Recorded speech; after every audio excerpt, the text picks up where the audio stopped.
अस्सलामुअलैकुम वरहमतुल्लाहि वबरकातुहू। नाज़रीन मोहतरम, मैं रज़ोवी आपकी खिदमत में एक नए वीडियो के साथ हाजिर हूँ। नाज़रीन मोहतरम, इंतहाई अफसोसनाक खबर, हुकूमत जो है वो बुकलाहट का शिकार हो चुकी है। उसको ये नहीं पता कि हमने करना क्या है।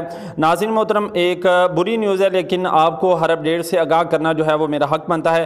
नाज़रीन मोहतरम, सुप्रीम कोर्ट के हुक्म के बावजूद जो है वो CCPO जो है वो जनाब ज़मानतें जो है मुचलके जो है वो वसूल नहीं कर रहा, और हमारे जो वकला हैं वो 4 घंटे से उधर मौजूद हैं। कभी कोई बहाना लगा रहे हैं, कभी कोई बहाना वो लगा रहा है। तो नाज़रीन मोहतरम, अभी आपके सामने वीडियो रखते हैं, आप खुद ही मुलाहिज़ा फरमा लीजिए।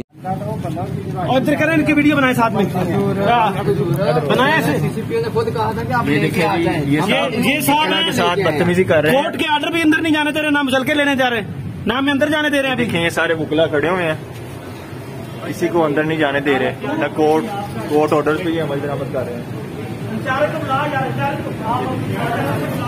आप देख सकते हैं CCPO के ऑफिस के बाहर हमें समझाएगा बैठ के, हमें अंदर भेज, जो भी है पीस हमें अंदर भेज। आप अपने सीनियर को बुलाओ, अंदर भेज। ये हमने मिचल के अभी करवाने हैं, कोर्ट ने भी ऑर्डर दिया हमें। सुप्रीम कोर्ट का ऑर्डर है, जो मजाक कर रहे हैं आगे से। सुप्रीम कोर्ट का ऑर्डर है। तुम मुल्क मेहमान नहीं चाहते हो? बाकी मुकला को भी मैंने बुलाया, वो मेहमान नहीं चाहते हो ना? एक घंटे से याद रखो, ये तो कारनामा है इसका साथ, ये बदमाशी कर रहा है सर हमारे साथ। टांगे नहीं है, मजदूर है, क्यों नहीं है? उसे कॉल करो ना, ये पता है। कर रहे हैं, सारी ड्रामेबाजी कर रहे हैं। हमारी बात करो।